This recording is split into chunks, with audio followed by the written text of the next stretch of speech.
పక్కన నిలబడి కాంగ్రెస్ పార్టీ తరఫున నిరసన తెలియజేస్తున్నాం.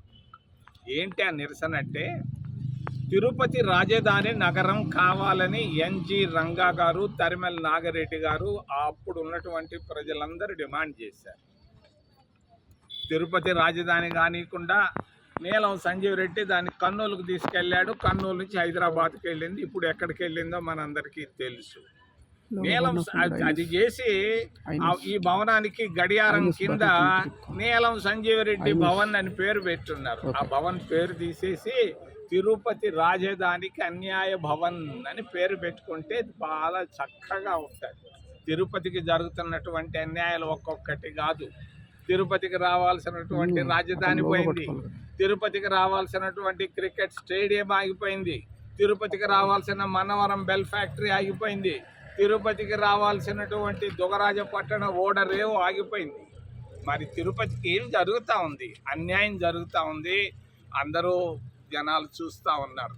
ఈరోజు అమరావతికి ఇక్కడ చదువుకున్నటువంటి విద్యార్థి 1,00,000 కోట్ల రూపాయలు నేను తెస్తాను అంటున్నాడు. నువ్వు 1,00,000 కోట్లు తెచ్చుకో, 50 లక్షల కోట్లు తెచ్చుకో.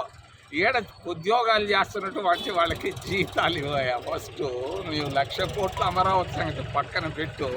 నువ్వు చదువుకున్న యూనివర్సిటీలో 3 నెలలుగా జీతాలు లేవు. వాళ్ళకి జీతాలు. మరి ఎస్సీ, ఎస్టీ, ఓబీసీ విద్యార్థులు పరీక్షలు రాస్తున్నారు. వాళ్ళకి కడుపు నిండా అన్నం పెట్టింది కాంగ్రెస్ పార్టీ. మరి నువ్వేం పెడుతుండవు?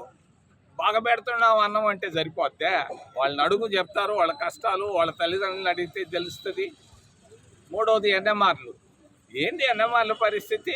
Congress party Sachchidanandamurthy vice chancellor ఉన్నప్పుడు మేము దీన్ని ఇక్కడ ప్రతి ఎన్ఎంఆర్ని శాశ్వత ఉద్యోగస్తులను చేసాం. మేము డిమాండ్ చేస్తున్నాం కాంగ్రెస్ పార్టీ తరఫున వెంటనే ప్రతి ఎన్ఎంఆర్ని శాశ్వత ఉద్యోగస్తుడిగా వెంకటేశ్వర యూనివర్సిటీలో చేయాలి మేము డిమాండ్ చేస్తాం.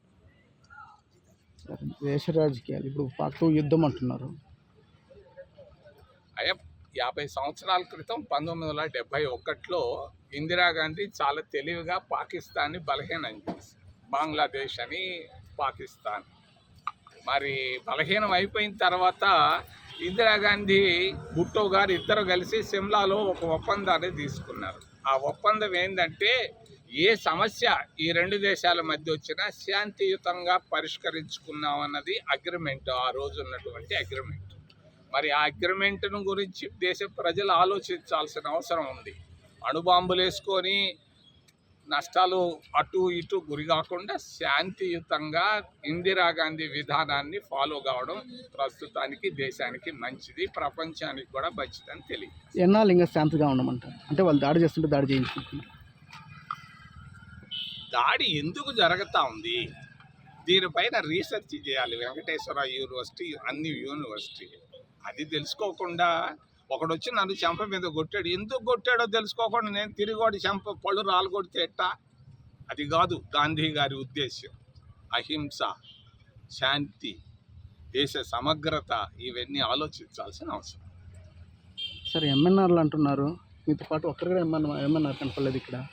ఎన్ఎంఆర్లంతా ఆకలితో ఇళ్లల్లో ఉన్నారు. ఎండకు రాలేరు. చల్లటి వాతావరణం ఏసీ తెస్తే వస్తారు. అప్పటిదాకా ఆగదు.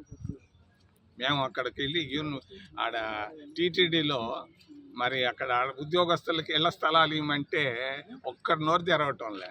ఏమయ్యానంటే అందరు నవ్వుతారు. సార్ మమ్మల్ని ట్రాన్స్ఫర్ చేస్తారు, సస్పెండ్ చేస్తారు. వాళ్ళ భయాలు వాళ్ళ ఉద్యోగాలు వాళ్ళ భయం.